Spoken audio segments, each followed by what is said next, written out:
dia, minha gente. Nós hoje estamos iniciando o projeto Educação Continuada da Automação. O nosso grupo é formado por Josi, Maria, Regina, Shirley, Marília, Paula, Ilen e eu, tá? Hoje nós vamos conversar um pouco sobre os hormônios sexuais e gostaria da participação de vocês. Se tiver alguma dúvida, pode falar, tá? Os hormônios sexuais ou da fertilidade são LH, FSH, o beta-HCG, a progesterona, prolactina, testosterona e SHBG.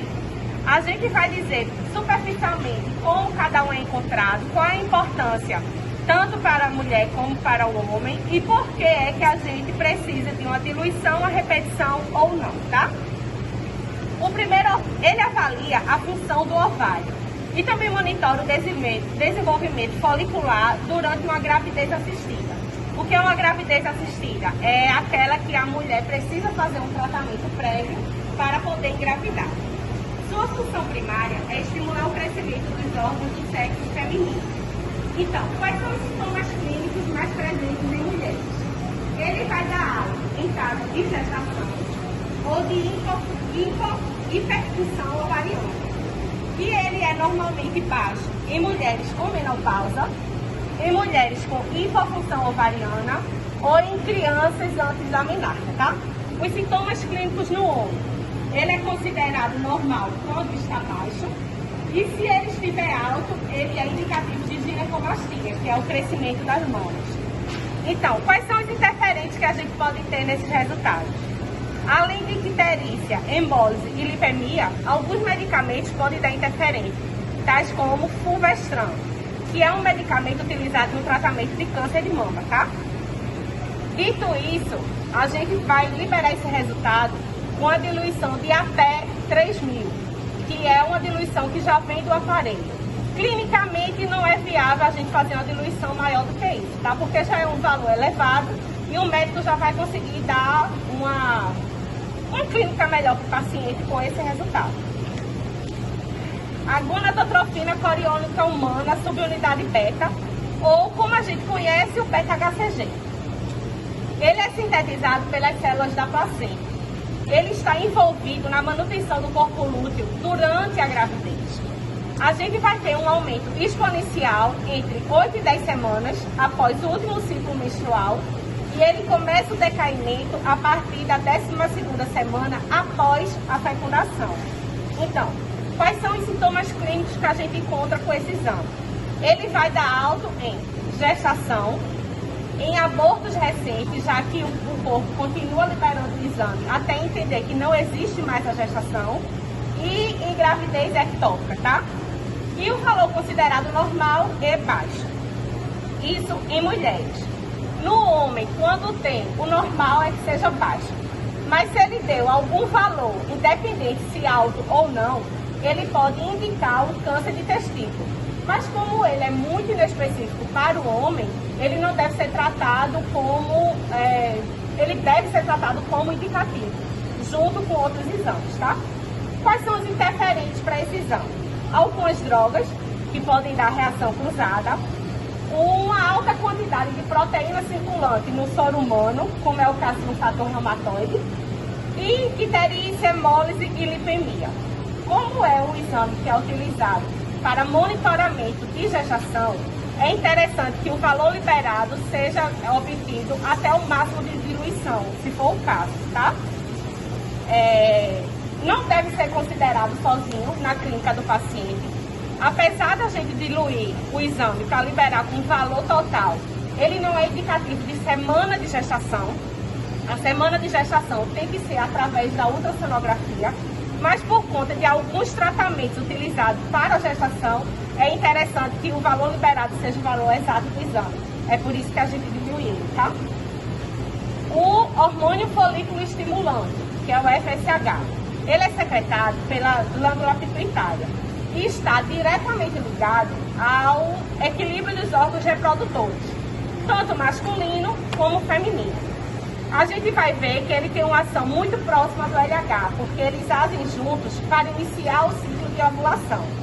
Ele também estimula o desenvolvimento do folículo e do estradiol na fase folicular da menstruação, tá? Nas mulheres. Nos homens, É ele o responsável por estimular a espermatogênese. Quais são os sintomas clínicos que a gente encontra em mulheres? Ele vai dar alto na menopausa, é normal, e quando tem uma hipofunção ovariana.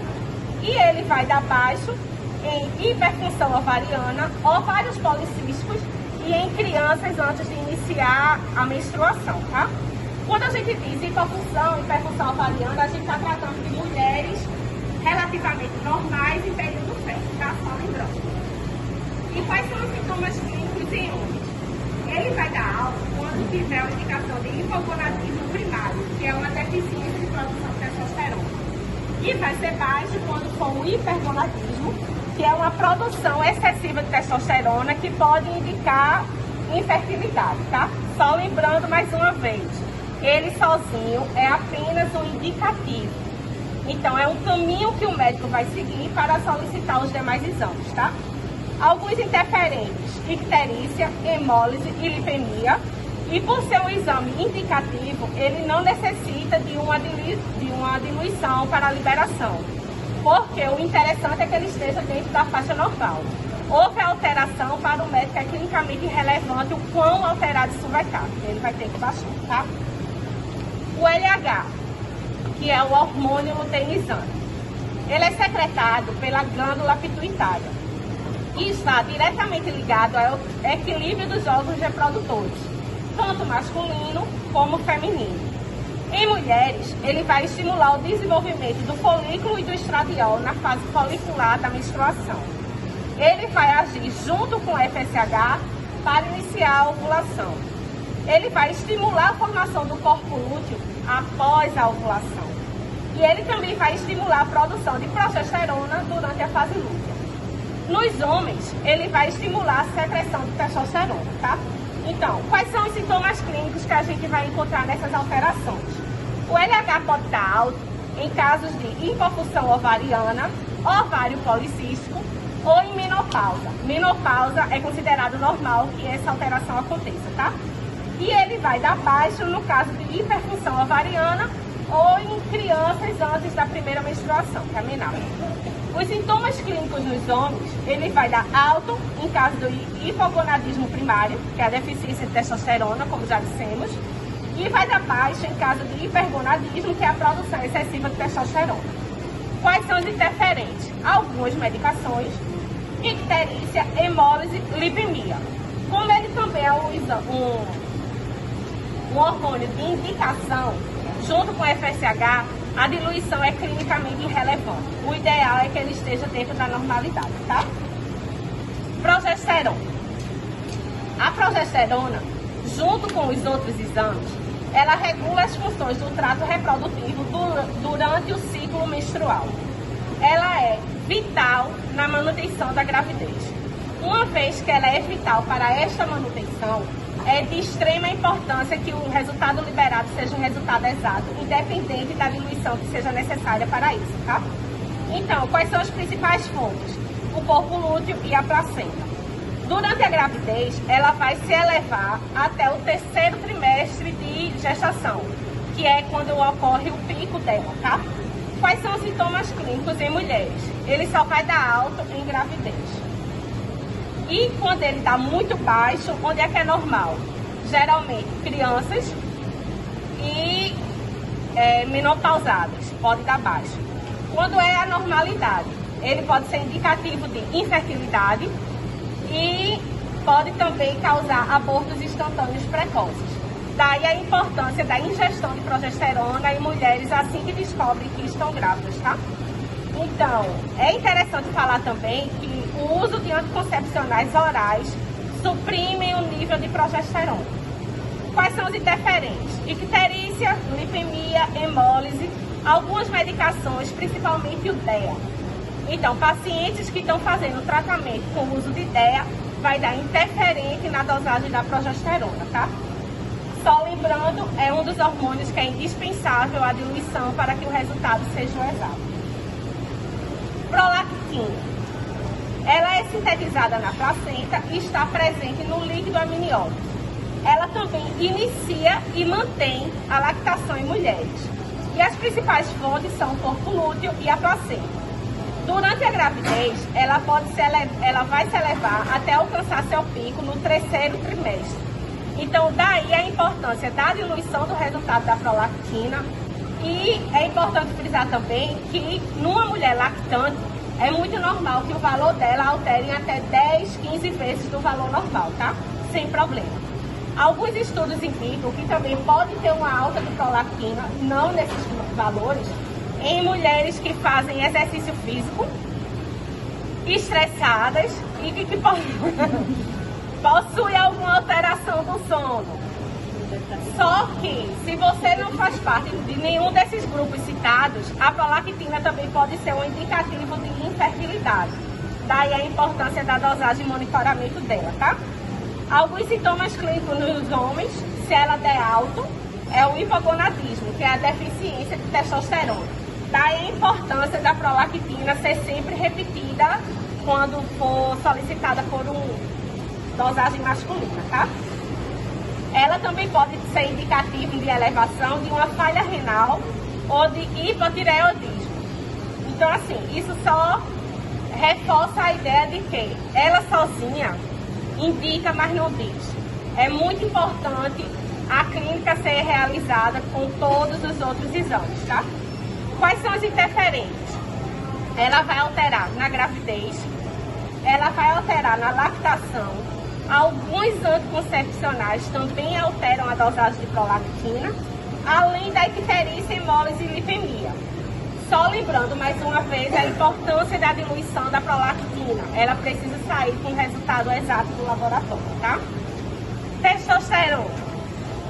A testosterona é o maior andrógeno em homens e é controlada pelo LH, que exerce um controle primário na produção da testosterona.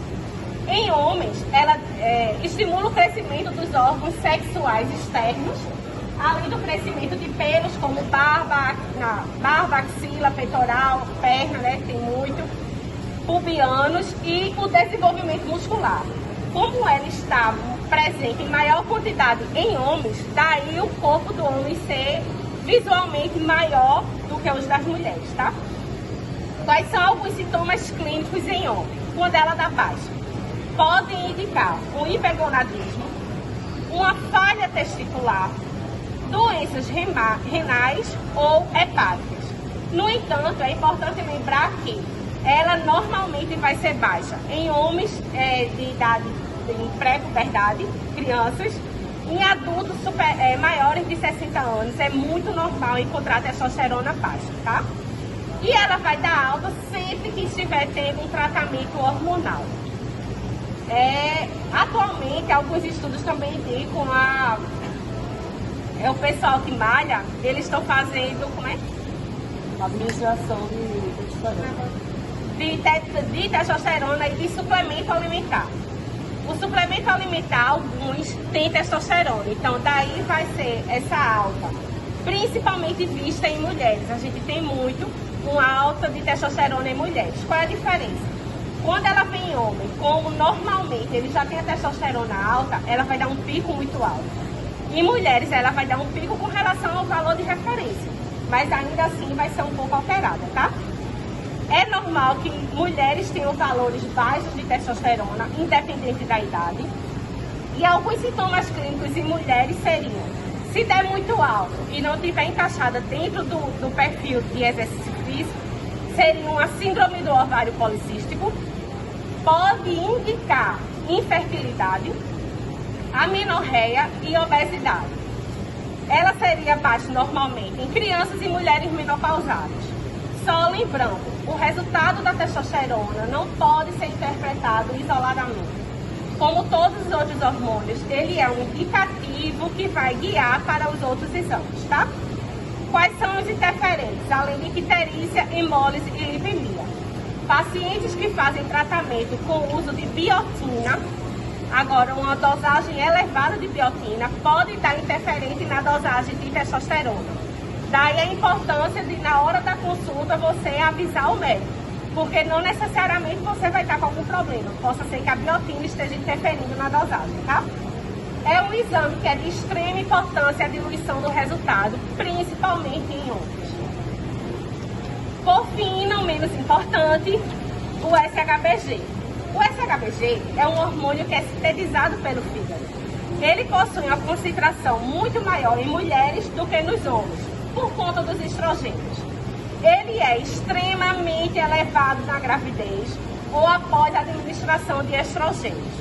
Ou seja, pacientes que estão fazendo algum tipo de tratamento para engravidar ou estão grávidas, vai ter normalmente o SHBG elevado.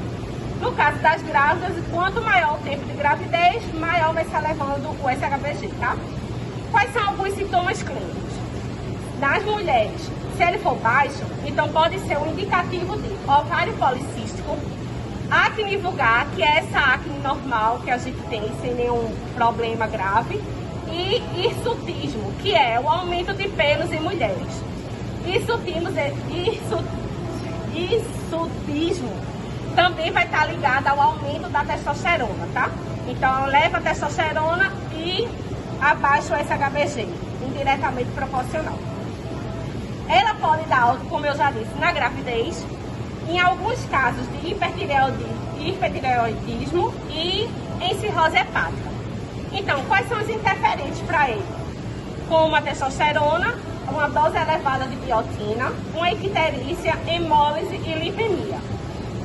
Como ele tem vários indicativos e interferentes, é de extrema importância que o SHBG seja diluído até encontrar o valor exato da dosagem, tá? Mais uma vez, lembrando que esses resultados devem ser interpretados em conjunto com os demais exames. Todos os hormônios são importantes, mas nenhum deles define clínica de nada. Eles são indicativos para que o médico peça exames complementares, tá? E na última página, a gente colocou uma fase do ciclo menstrual, considerado normal, de 28 dias, só para a gente ter uma noção em que período do ciclo é normal o aumento ou a diminuição do exame, para não gerar uma repetição desnecessária. Ok, automação. Obrigada.